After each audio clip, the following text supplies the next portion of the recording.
दुर्योधन ने पूछा, दादाजी, इन वसुदेव पुत्र को संपूर्ण लोकों में महान बताया जाता है, अतः मैं इनकी उत्पत्ति और स्थिति के विषय में जानना चाहता हूँ।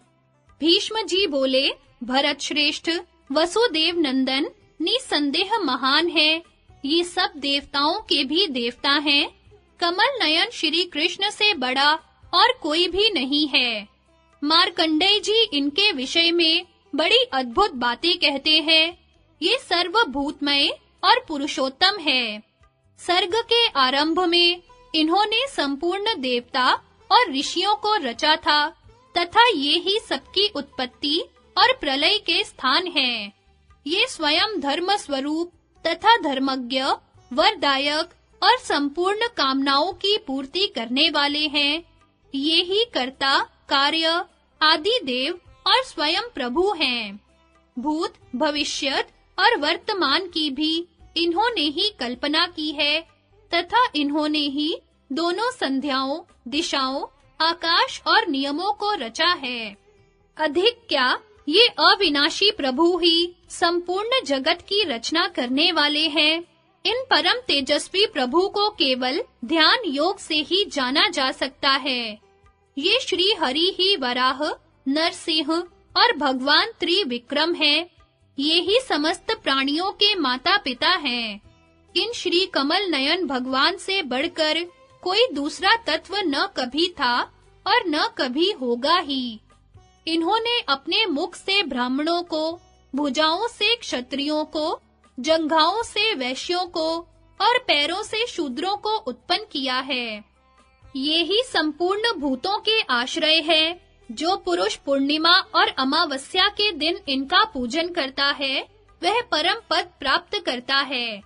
ये परम तेजः स्वरूप और समस्त लोकों के पितामह है। मुनिजन इन्हें ऋषिकेश कहते हैं।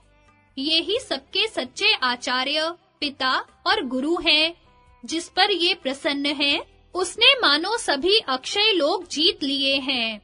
जो पुरुष भय के समय श्री कृष्ण की शरण लेता है और सर्वदा इस स्तुति का पाठ करता है, वह कुशल से रहता है और सुख पाता है। उसे कभी मोह नहीं होता। इन्हें यथावत रूप से संपूर्ण जगत के स्वामी और समस्त योगों के प्रभु जानकर ही राजा युधिष्ठिर ने इनकी शरण ली है। राजन, पूर्व काल में ब्रह्म ऋषि और देवताओं ने इनका जो ब्रह्ममय स्तोत्र कहा है, वह मैं तुम्हें सुनाता हूँ। सुनो, नारद जी ने कहा है, आप साध्यगण और देवताओं के भी देवादि देव हैं तथा संपूर्ण लोकों का पालन करने वाले और उनके अंतःकरण के साक्षी हैं। मार्कंडेय जी ने कहा है, आप ही भूत, भविष्यत और वर्तमान हैं तथा आप यज्ञों के यज्ञ और तपों के तप हैं।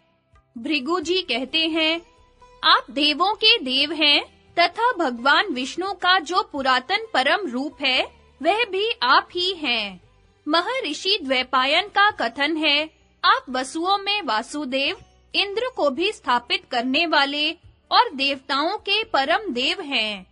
अंगिराजी कहते हैं, आप पहले प्रजापति सर्ग में दक्ष थे तथा आप ही समस्त लोकों की रचना करने वाले हैं।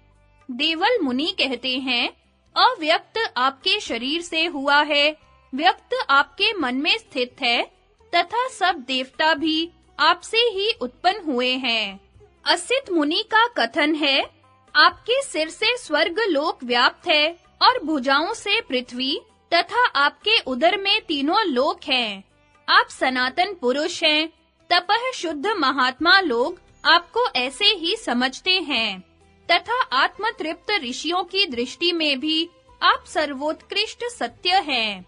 मधुसूदन, जो संपूर्ण धर्मों में अग्रगण्य और संग्राम से पीछे हटने वाले नहीं हैं, उन उदार हृदय राज ऋषियों के परम आश्रय में भी आप ही हैं। योग वेताओं में श्रेष्ठ सनत कुमार आदि इसी प्रकार श्री पुरुषोत्तम भगवान का सर्वदा पूजन और स्तवन करते रहे हैं। राजन, इस तरह विस्तार और संक्षेप से मैंने तुम्हें श्री कृष्ण का स्वरूप सुना दिया। अब तुम प्रसन्न चित्त से उनका भजन करो। संजय कहते हैं, महाराज, भीष्म जी के मुख से यह पवित्र आख्यान सुनकर तुम्हारे पुत्र के हृदय में श्री कृष्ण और पांडवों के प्रति बड़ा आदर भाव हो गया। फिर उससे पितामह कहने लगे, राजन, तुमने महात्मा श्री कृष्ण की महिमा सुनी तथा नर रूप अर्जुन का वास्तविक स्वरूप भी जान लिया। तुम्हें यह भी मालूम हो ही गया कि इन नर नारायण ऋषियों ने किस उद्देश्य से अवतार लिया है।